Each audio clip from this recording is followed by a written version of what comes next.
The noise startled Keisuke so much, he nearly had a heart attack. After that moment of pure terror passed, he realized that it was just a few pieces of wood falling from the corner to the floor.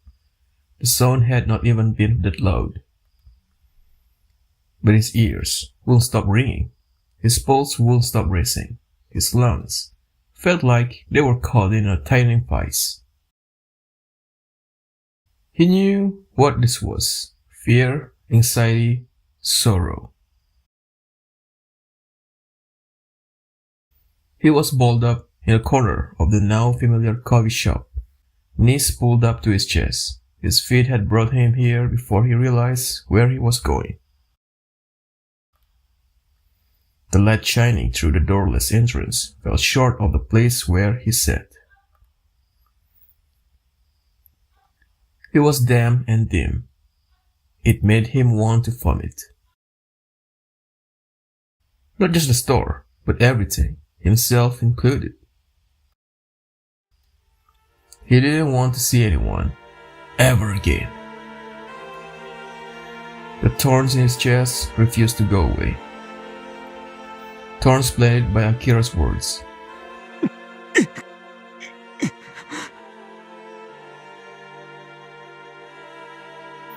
A hot flare of emotion rose up toward his eyes. He struggled to contain it. Part of him wanted to let it come, to cry his heart out and hope that the tears would wash him away. He was frustrated, grief-stricken. No matter how hard he tried, his feelings would never reach Akira. He knew that, and yet he couldn't help himself. This filled him with shame and self-loathing. If only he could just disappear. Nothing he did ever went right. It had always been this way. Always. Ever since the orphanage.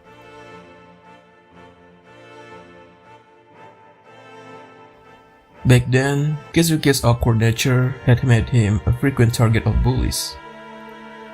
If he stood up for himself, they just beat him harder. All he could do was cover and endure. No one helped him. Everyone else just laughed or pretended not to see. Keisuke had soon learned not to trust anyone, no matter how much he wanted to. Akira alone had been different. He'd driven off Keisuke's tormentors. Sometimes he'd even beat them until they cried for mercy. Keisuke knew that Akira hadn't done it for his sake, nor had he been the kind of kid who got his kicks by playing the hero. They pissed me off. That had always been his excuse. Keisuke had admired his strength and bravery. To Keisuke, Akira was a hero, regardless of how he saw himself. Akira had always been alone at the orphanage. The other kids have given him a white bird. When Keisuke had first tried to talk to him, Akira had ignored him. Keisuke had spent the rest of the day in tears. But while that would normally have been enough to dissuade him, this time, for once in his life, Keisuke had refused to give up. He was determined to make Akira pay attention to him, no matter what it took. How many tries had it taken before Akira responded? At first, his replies had consisted of a mere 2 or 3 words each. Even so, Keisuke could still recall the joy it felt. Akira had spoken to him. Akira, who spoke to no one else. It had made him feel superior. Little by little, he began spending more time with Akira, and before he knew it, all the bullies had gone away.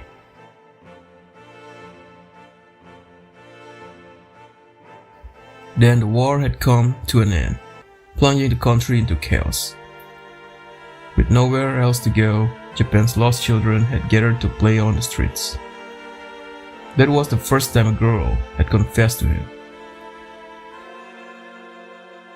He'd met her at a blaster fight, a pretty girl with a long black hair. She had a gentle, artless manner, a rarity at a time when most people tried to act tougher than they were. He'd liked her well enough, and so he'd happily accepted her feelings.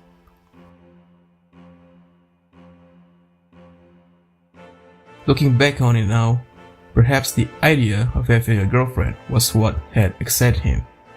Never mind whether he'd actually cared for the girl herself. At any rate, it had made him so happy. He told Akira about it on their way back from watching a match. The instant he'd voiced the words, "I got a girlfriend," it had felt as though his heart would leap into his throat. Until then, he thought the embarrassment was making him nervous, but all of a sudden, he realized that he was afraid. Afraid to see Akira's face, afraid to hear Akira's reply. When he looked up, heart hammering away, Akira, without the slightest shift in expression, had said, "Good for you." Keisuke still remembered the pain he'd felt in that moment, like needles stabbing into his chest. At the time, he had been unable to decipher the sensation. Was it anger? Panic?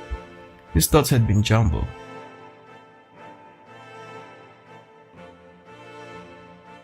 After some time had passed, he finally realized that he was disappointed, though he still did not understand why. But he made himself think that it was due to Akira's brusque reply. Should his friend have been happy for him and moved on?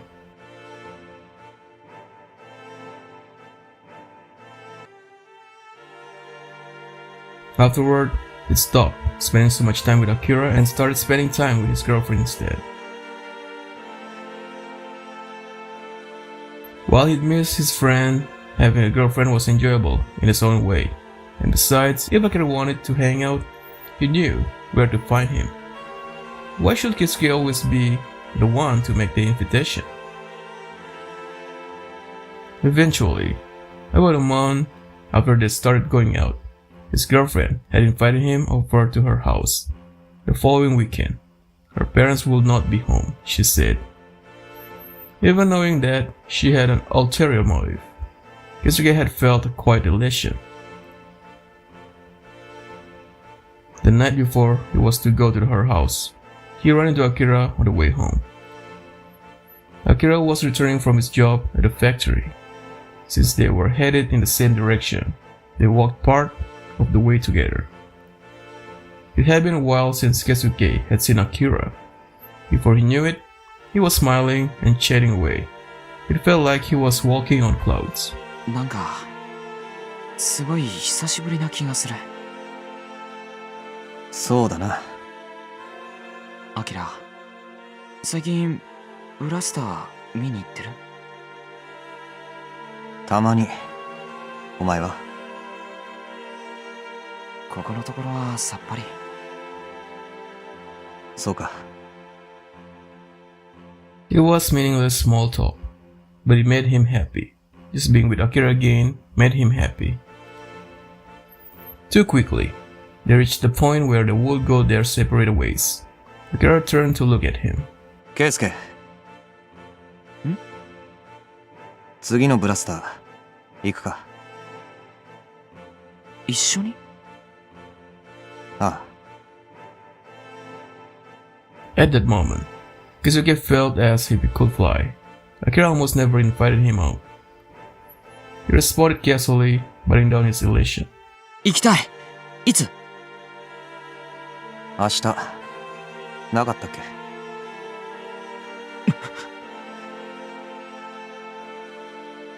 His heart felt. Fate could truly be cruel. Tomorrow, he was going to his girlfriend's house. To be honest, if he were to wait, one against the other, the scales would tilt in Akira's favor. But he had promised her first. He fell silent, lost aching with regret. なんだよ。ごめん。明日はちょっと先約があって。It was the first time it had ever been so hard for him to speak. 他の日じゃダメか。いや、別にその次のやつでもいいけど。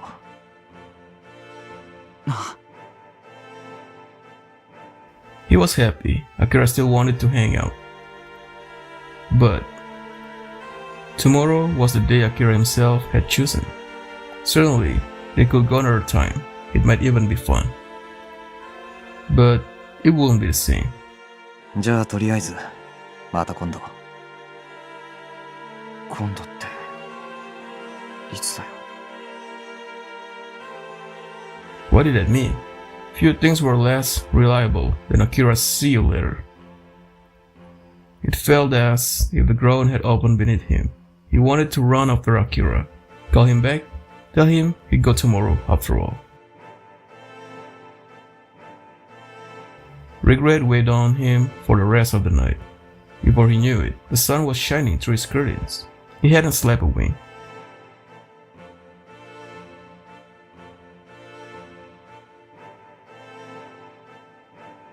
His girlfriend was brimming with expectations she couldn't fully conceal as she led him to her room, where they talked a bit, ate the cake she baked, talked some more, and ate the dinner she cooked. She asked him if it was any good. He told her that it was delicious. She smiled, delighted. He had no idea how it had tasted. They went back to her room and he held her as she shyly pressed her body to his. Once they began kissing, his smell instincts took over. He turned off the lights and slowly lowered himself atop her. He found her lovely as she entrusted herself to him, eyelashes trembling. Her body was white and soft, their hands entwined. And then it happened. A thought crossed his mind, unbidden. Akira's hands weren't this small. They were longer, bonier, more. He was appalled. Why was he thinking of Akira now? He tried to gather himself, but it was too late. His thoughts were running wild. Akira's shoulders weren't this delicate. Akira's neck wasn't this thin. Akira's body wasn't this soft. He had a lean but hard layer of muscle that would probably be smooth to touch. That was the last straw. He couldn't continue.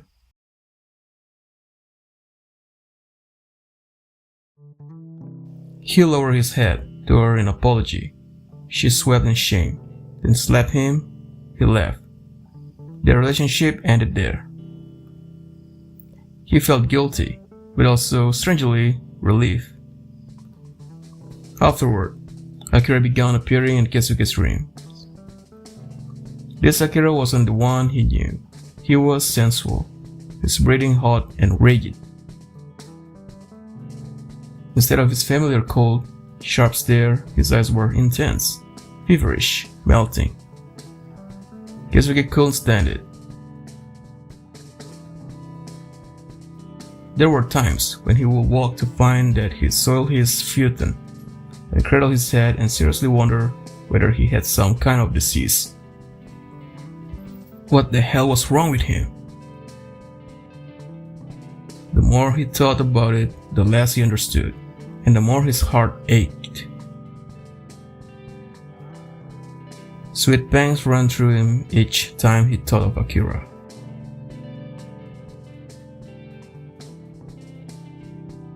The nature of his feelings became clear sometime later when he witnessed a certain scene. Keisuke and Akira had caught a fight, like always. After making a visit to the restroom afterward, Keisuke had returned to find Akira gone. It didn't take long to find him. Akira was standing near the back of the alley, far from the lingering heat of the rain. Another person was standing beside him. Keisuke jogged toward them, but his feet froze midway. The other person was small, probably female. She was draped over Akira, arms wound about his neck. The instant Keisuke saw them, all the hair on his body stood on end. A pitch black flame erupted deep in his chest, threatening to burn his heart to ash. Why didn't Akira push her off? Wait, maybe she was his girlfriend. Akira didn't have a girlfriend. Maybe he just hadn't told Keisuke. No, it didn't matter who she was. He needed them apart now. This impulse shocked Keisuke and filled him with disgust. He was acting like a woman who caught her boyfriend cheating. Akira let the girl paw him for a while, but then suddenly he shoved her away.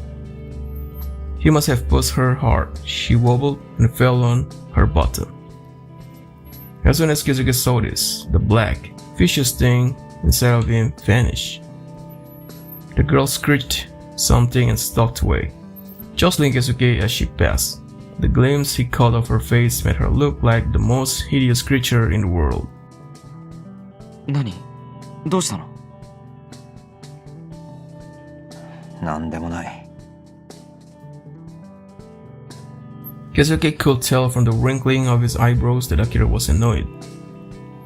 He felt profound relief.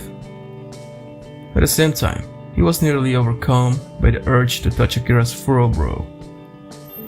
He stopped himself just in time. Touch Akira now, and he was certain that something inside of him would slip loose, some vital piece that was keeping his emotions contained. As he struggled to control himself, a word that covered all of his symptoms suddenly appeared at the back of his mind. He desperately wanted to be wrong, but he couldn't deny it. The word fit this strange, sweet agony perfectly. I'm in love with Akira.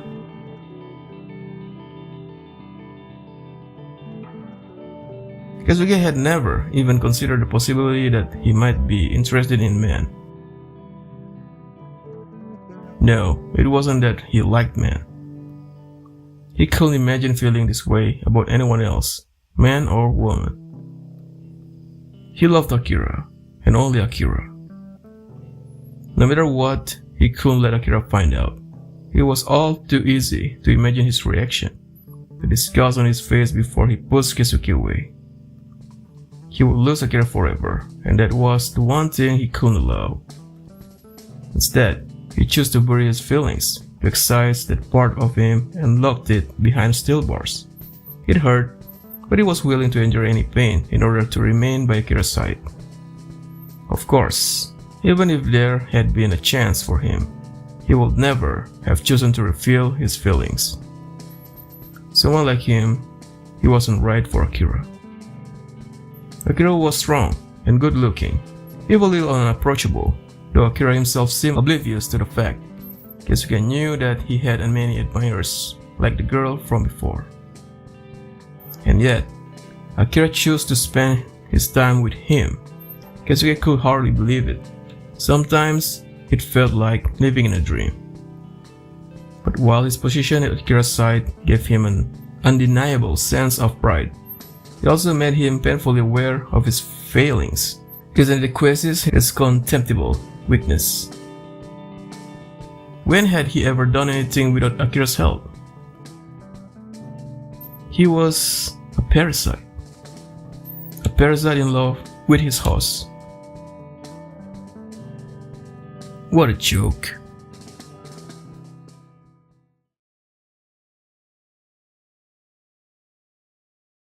Keisuke emerged from his memories to find himself still in the worn-down coffee shop.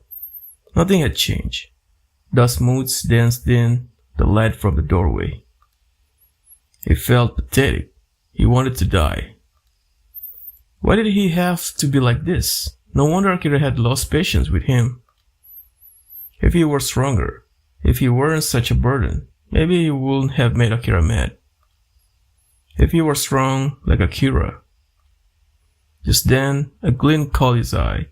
Something at the back of the store was reflecting light. He peered closer, but couldn't make out what it was through his fatigued adult vision. He rose himself, though his body felt terribly heavy, and walked up to the spot. A small glass vessel lay on the ground beneath layers of dust and sawdust and grit. He picked it up and stared at it in disbelief. Rain. It looked exactly like the ampoule he'd been seeing at the club. Someone must have dropped it here. Keisuke had always avoided drugs. He didn't want to end up like the junkies he'd seen. Body and mind ravaged from within. Nothing good could come of that. He lifted his hand to toss the ampoule away. But something stopped him in mid-motion. Something someone had said. What was it? Rain was a drug that made you stronger. It honed your spirit and empowered your body. Perhaps it might strengthen even Keisuke's weak heart. Perhaps it might grant even a man like him power. The voice of demon whispered in his mind. No. He forced his eyes shut and shook his head. There will lay madness and death. He knew that. He knew, and yet his heart throbbed, his vision blurred. His throat was as dry as a desert. The voice in his head knew exactly what he wanted. But if he gave in, if he used rain, what then? What will Akira think of it? Even as the thought entered his mind, Keisuke realized that he was missing a far more important question. What did Akira think of him now? For all the years they spent together, Keisuke had no clue how Akira felt about him. In his memories, Akira was never smiling. Even searching back as far as the orphanage, he could not recall a single time that Akira had seemed to enjoy his company. What was he to Akira? He didn't know. He had trouble recalling Akira's size, the way his brow winkled when something annoyed him. It was the only expression Akira ever made around Keisuke, the only time his face shifted from stony indifference. Give me a fucking break, it pisses me off of just looking at you. Those words had cut deep into Keisuke's heart, a wound that continued to bleed even now. If he were stronger, perhaps Akira would not have said that. Perhaps they could have spoken as equals. Keisuke knew that it wasn't that simple, but he couldn't keep the thoughts from coming. If he were stronger, would Akira have smiled at him? It didn't matter. It was too late to go back. Akira surely despised him now. Keisuke would never be with Akira again. Darkness dropped over his eyes. He heard the sound of a dam breaking inside him, and the feelings that he had tried so hard to suppress surged forth like a mud-dark river in a flood. He was all alone, with nowhere to go the city will chew him up like a blender. There was nothing left for him now but despair. If that were the case, why go on? Akira's face appeared in his mind's eye, the same cold gaze he remembered so well. Enough. He didn't want to remember anymore. Just make it go away. Through tear-blurred eyes, he watched his hands crack open the mouth of the ampoule. The world shuddered. In his mind, Akira's image warped and twisted.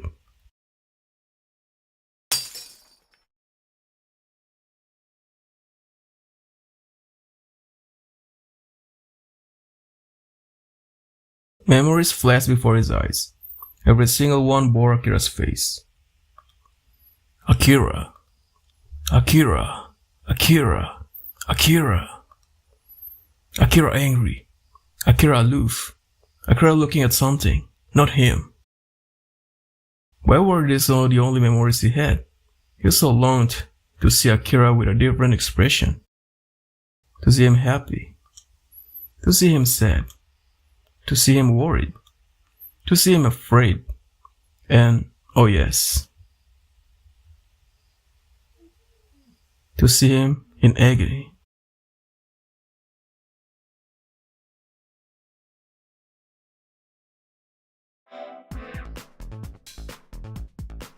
There was little hope of locating a single person in a city this chaotic.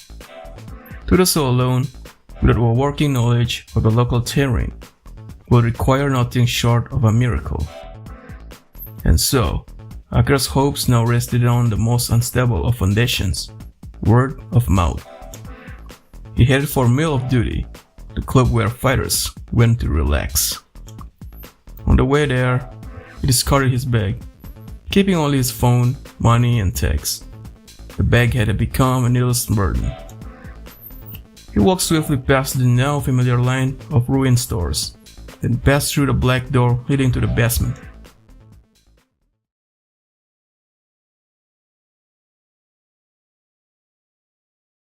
The naked bulbs in the stairwell were off. All he could see were the first few steps by the entrance. Everything further in was pitch black. Akira descended into his black hole without a moment's pause. After reaching the last step, he swung the inner door open. Unlike last time, there was no gut-pounding bass to greet him. Instead, a choking stench filled his nose. He peered inside.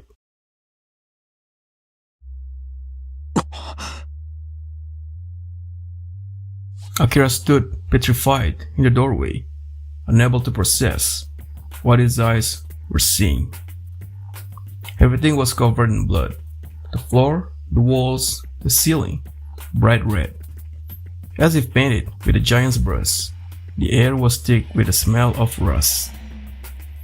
Misshapen lumps of various sizes floated in a pool of blood covering the dance floor. Bodies. No, parts of bodies. One lay close to his feet, tangled inside a clump of hair.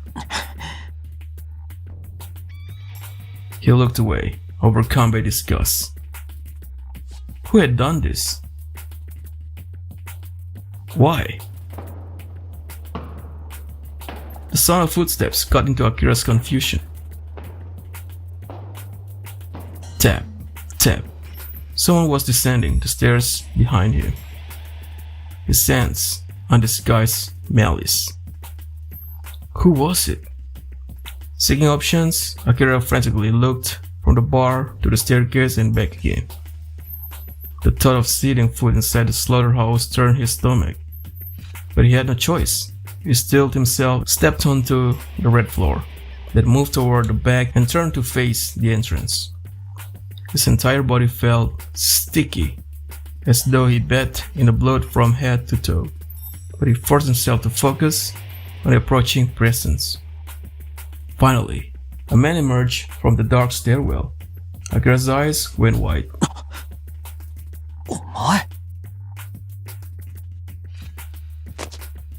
お前よう、久しぶりじゃねえか。Akira had not forgotten the black leather jacket, nor the shock of dyed blue hair. It was Takeru, standing there with a grin on his face. His oversized knife dangled from one hand. こないだは世話になったな。Something was wrong.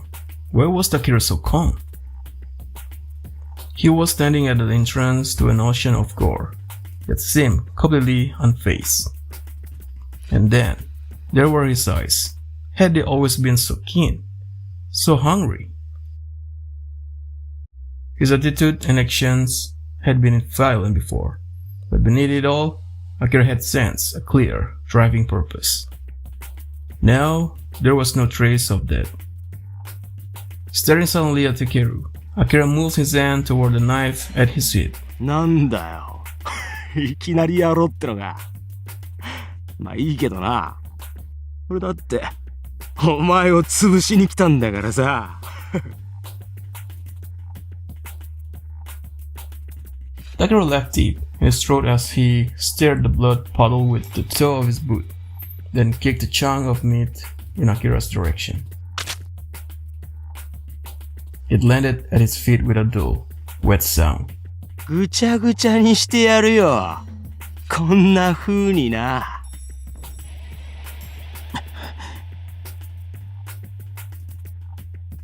Takeru glared down his nose at Akira, a savage smile on his lips. There was a strange light in his eyes, as if his irises were clouded. It couldn't be. ぶっ殺してやる！